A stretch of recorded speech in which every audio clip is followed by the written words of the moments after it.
Hello friends, welcome to Kalpana vlogs. இன்றைக்கி நம்ம ஒரு சூப்பரான லஞ்ச் பாக்ஸ் ரெசிபி தான் பார்க்க போகிறோம். பூண்டு குழம்பு சாதம். நம்ம பூண்டு குழம்பு தனியாக வச்சு சாப்பிட்ருப்போம். ஆனால் இன்றைக்கி நம்ம பார்க்க போகிறோம் இந்த பூண்டு குழம்பு சாதம். அது ஒன் பார்ட் மீல் மாதிரி தான். நல்ல ஸ்பைஸியாக நல்ல தலன்னு இருக்க இந்த ரெசிபியை பார்க்குறதுக்கு முன்னாடி நம்ம விலாக் இது வரைக்கும் சப்ஸ்கிரைப் பண்ணாதவங்க சப்ஸ்கிரைப் பண்ணிக்கோங்க. அப்படியே பக்கத்தில் பெல் ஐக்கன் அழுத்தி அதில் ஆலையும் டிக் பண்ணிக்கோங்க. ஃபஸ்ட்டு நம்ம இந்த பூண்டு குழம்பு சாதம் பண்ணுறதுக்கு அரிசி ஊற வச்சுக்கலாம். நான் சீரக சம்பா அரிசி 1 கிளாஸ் எடுத்திருக்கேன். மெஷரிங் கப்பில் 1.5 கப்பு வரும். இது கழுவி 1/4 மணி நேரம் ஊற வச்சுக்கலாம். இந்த பக்கம் ஒரு பேனை சூடு பண்ணியாச்சு. அதில் 1 ஸ்பூன் எண்ணெய் விட்டு எண்ணெய் சூடான பிறகு ஒரு முழு பூண்டை தோல் உரித்து சேர்த்து சாம்பார் வெங்காயம் ஒரு 10லேருந்து 12 சேர்த்துக்கலாம். நல்ல கலர் மாதிரி வரட்டும், அது வரைக்கும் நல்லா வதக்கி எடுத்துக்கலாம். நம்ம இந்த சாதம் தாளிக்கும் போதும் பூண்டு சேர்ப்போம். அதை தவிர்த்து இந்த மாதிரி நம்ம வதக்கி அரைச்சி சேர்க்கும் போது அந்த ஃப்ளேவரும் டேஸ்ட்டும் சூப்பராக இருக்கும். இப்போ பாருங்கள், வெங்காயம் அந்த பூண்டு நல்ல கலர் மாறியாச்சு. இப்போ 1/2 கப்பு தக்காளி, நல்ல பழுத்த தக்காளியை எடுத்துகிட்டு இதில் அப்படியே நல்லா வதக்கி அந்த தக்காளியில் இருக்க அந்த தண்ணியெல்லாம் நல்லா வற்றி வரட்டும், அது வரைக்கும் நல்லா வதக்கி விட்டுக்கலாம். இதை பாருங்கள், நல்லா இந்த தக்காளியோட தண்ணியெல்லாம் வற்றி வந்திருக்கு. இப்போ இதை மிக்ஸி ஜாரில் சேர்த்து நல்லா நைஸாக அரைச்சி எடுத்துருவோம். அரைச்சி எடுத்தாச்சு. இந்த அளவுக்கு நைஸாக அரைச்சாச்சு.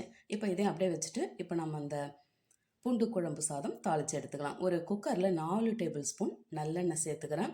நல்லெண்ணெய் இல்லைன்னா கல்லெண்ணெய் சேர்த்துக்கோங்க. இந்த 2 எண்ணெய் மட்டும்தான் சூப்பர் டேஸ்ட்டு தரும். இதுக்கு 1 ஸ்பூன் வடகம் சேர்த்தாச்சு. கொஞ்சம் பெருங்காயத்தூள், 3 காஞ்சி மிளகாய் சேர்த்து இப்போ எல்லாத்தையும் நல்லா பொரிய வச்சுக்கலாம்.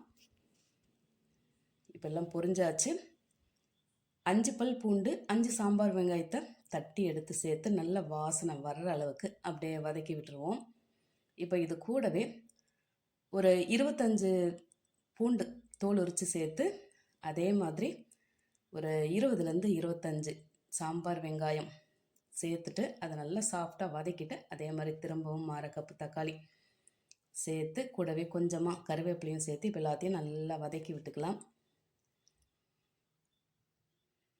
நல்லா வதங்கி வரட்டும்.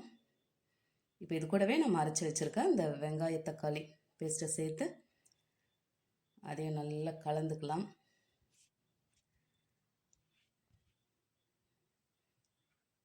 நல்லா கலந்து விட்டாச்சு.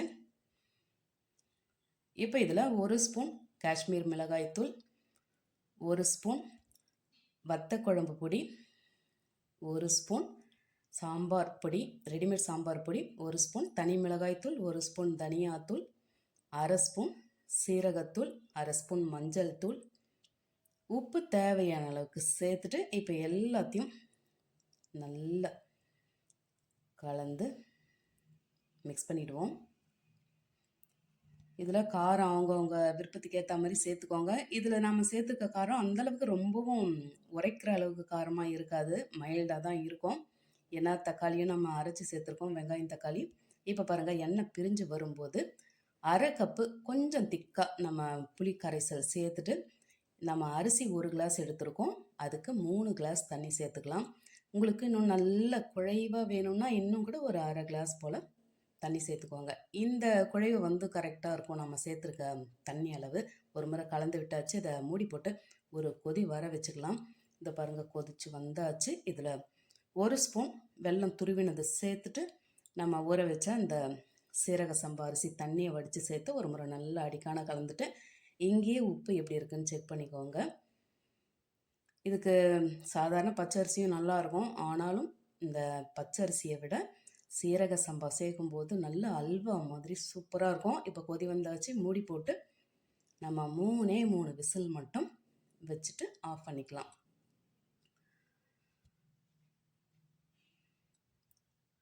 நாம் சேர்த்துருக்க தண்ணிக்கு 3 விசில் கரெக்டாக இருக்கும். அவ்வளோதான். இந்த ஸ்டீம் எல்லாம் போயாச்சு. ஓப்பன் பண்ணி பார்த்துருவோம். இந்த பாருங்கள், சூப்பராக இருக்குது. மேலே கட் பண்ணி வச்சுருக்க கொத்தமல்லியை தூவிட்டு கலந்துட்டு இறக்குனாக்கா நம்மளோட சூப்பரான பூண்டு குழம்பு சாதம். பாருங்கள் எவ்வளோ அட்ராக்ஷனாக நல்ல கலர்ஃபுல்லாக பார்க்கும்போதே நமக்கு எப்படா சாப்பிடுவோம் தோன்ற அளவுக்கு இருக்குது.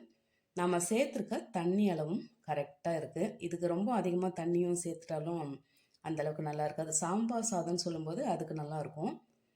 இதை பாருங்கள் எப்படி தலைன்னு அந்த கரண்டியிலேருந்து எப்படி விழுது பாருங்கள். இதில் உங்களுக்கு இன்னும் நல்ல கொஞ்சம் ஃப்ளேவர் நல்ல வாசனைலாம் வேணும்னாக்கா ஒரு 2 ஸ்பூன் அப்படியே அப்படியே நெய் சேர்த்து கூட நீங்கள் இறக்கி சாப்பிட்டுக்கலாம். அவ்வளோதான், நம்மளோட பூண்டு குழம்பு சாதம் ரொம்ப அழகாக ரெடி ஆயிடுச்சு. இந்த பூண்டு குழம்பு சாதத்துக்கு சைட் டிஷ்ஷாக அப்பளம், வத்தல், கோஸ் கூட்டு, ஒரு முட்டை ஆம்லெட்டுன்னு எது வச்சுன்னு சாப்பிட்டாலும் ரொம்பவே நல்லாயிருக்கும். இதெல்லாம் எதுவுமே இல்லாமல் கூட நம்ம சுட சுட இதை சாப்பிடும்போது ரொம்பவே சூப்பராக இருக்கும்.